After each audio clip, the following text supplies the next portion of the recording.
Assalamu alaykum aziz Sharq Turkistonlik vatandoshlar. Hammanglarning yangi yillarni qizg'in tabriklayman. 2008 yil ichida sizlarga tan salomatlik, ishlaringizlarga muvaffaqiyatlik tilayman.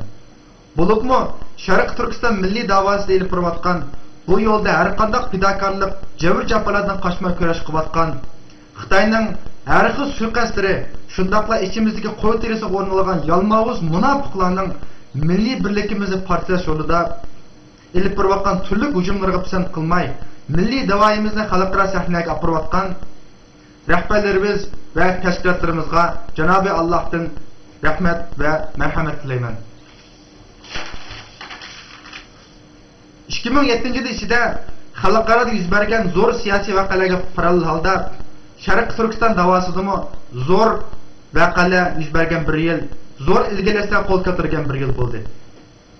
Milliy davoyimizdagi bu favqulodda ilgirlash Xitoy hokimiyatining qattiq bayron qilib qolmay, ishimizdagi bir turkum shum niyatlarni maqsadlik va maqsadsiz holda Xitoyga xizmat qilayotgan g'ochilarimizni qattiq rahatsiz qildi. Buning tipik misollari yaqinqi kunlardan buyon internet orbitida e'lon qilinayotgan videolardan ko'rmoqdamiz. Xitoy hukumatining Robiya Xonim riyosatidagi Sharq Turkiston milliy harakatimizni ojizlashtirish, parchalash, obrazni xunuklashtirish maqsadida hisob chiqayotgan videolari, siyosiy suiqasdlarni hech unum hosil qilolmagandan keyin o'z ishimizdagi sotqinlar, milliy munofiqlarni ishga solib, u munofiqlar vatanparvarlik, mustaqillik to'g'ri o'rnilib, milliy birligimizni parchalash, milliy davoyimizga ko'lamga tushirishga urinmoqda.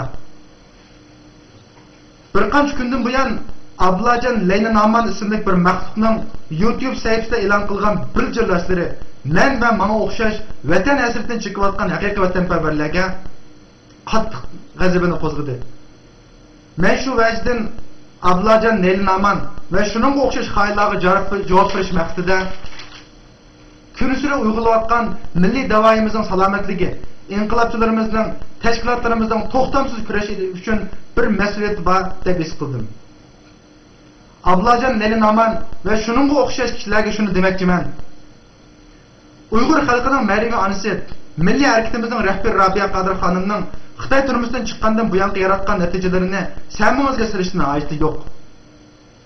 Ko'r va gaz bo'lmaganki Uyg'ur uning buyuk tuhfalariga shahid bo'la oladi. Sizning Robiya xonimga qarshi hujumlaringiz siz sodir qilgan tunji xatolik emas. Yillardan buyon kimki bu davo yo'lida natija yaratsa, shuningga qarshi hujum qilib keldingiz. Sizning hujumingizga uchirmagan na Erkin Alifkin, na Dolqun, na Nuri Turkal, na Ömer Qanat va Alim Sitotlar qolmadi. Sizga o'xshash mustaqillik bayrog'iga o'rnalib, da'vo sepimizga qarshi chiqayotganlar az bo'lmasimi, lekin hech biri sizdek razil va nomard usulni qo'llanmagan edi. Sizning YouTube'da so'nggichimizni to'lg'ab turib, o'zingizcha mardan talaffuz e'lon qilgan bayonotlaringizning zodi qanchalik qiymati borligini bugungi Uyg'urlar tushunmaylik darajada emas. Siz Xitoy bilan o'xshash mavqeda turib, hamoqatlarcha haqorat qilgan kishi 30 million Uyg'urning onasidir. Uyg'ur millatining rahbaridir. İnsan her qancha dört va tuzkor bo'lsa-mu, o'z onasiga bunday iflos iboralar bilan hujum qilmaydi. Har qancha nomard bo'lsa-mu, o'z rahbarini qarlamaydi. Siz hech bo'lmasa bu onaning muqaddas davo yo'l to'lagan badallarining bergan behisob qurbonlarining haq hurmati uchun har qanday noroziligingizni uning bevosita burilish fursatiga ega edingiz. Sizning ommaviy so'rovlarda rasvolashganligingiz sizning siyosiy salohiyatingizni nopokligini ko'rsatadi. Sizning fikringiz, mazmuni bir nuqtaga markazlashidir. Ya'ni Robiya Qodir kishilik huquq ko'rishni mustaqillik ko'rishning ustun o'ringa qo'yib oldi va balki mustaqillikni inkor qildi. Siz Xitoy milliy manfaatini o'z manfaati bilan o'xshash o'rin qo'ydigan bir qism manqurtlardan boshqa butkul Uyg'urlarning mustaqillik g'oyada shavqalqini bilmagan bo'lsangiz yoki bugungi Uyg'ur milliy harakatini Xitoyning demokratik harakati bilan o'xshash mavqega ega deb qarashingiz va yoki bugun davom etayotgan kishilik huquq ko'rishning mustaqillik kurashiga asos qilayotganligiga tushunmagan bo'lsangiz, o'zingiz tilga olganga o'xshash yiqilgan bir ziyoli hisoblanmaysiz. Balki kim boshqa o'tasa shuni urib tushirish vazifasini zimmasiga olgan xoin o'xshash bo'lib qolasiz.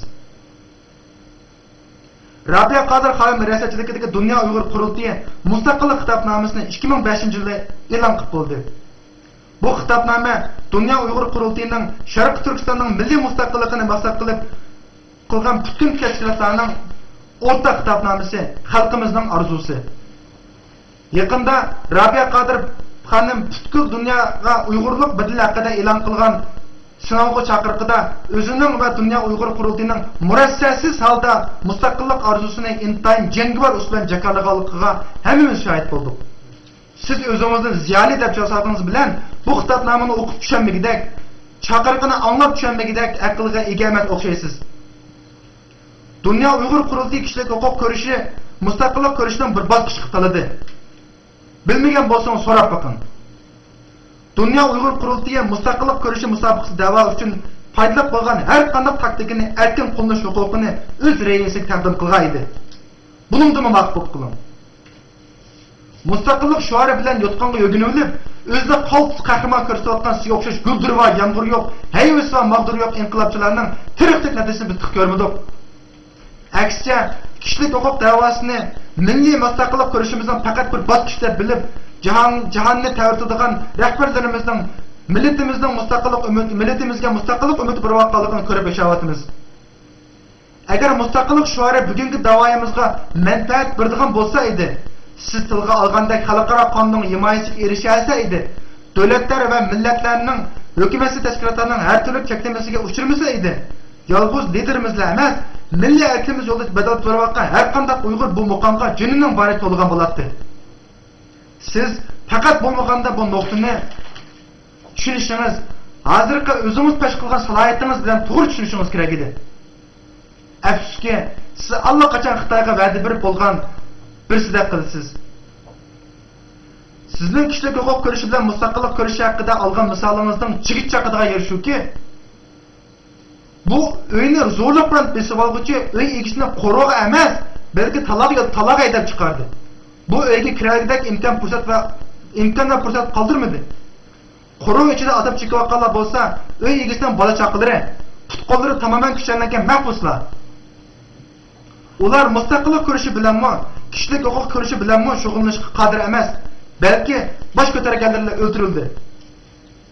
Men yana sizdan misolingiz bo'yicha bir fikr qilay. Bugun chet elda faryod chekayotgan uy egisining navoda qubri yetsa edi, u xalqaro so'rovlarda murosasa qilib o'tamaydi. Haq terrorist demdi, bandit demdi, parvoyiga ilmagan bo'ladi. Aksicha u uyga besib kirib, raqibining chiqqanini chub, ish tashlab qo'ygan bo'ladi. Ojizlik, yolg'izlik va amalsizlik uy egisini shikoyat yo'liga majburladi. Buning davomini o'zingiz o'ylang.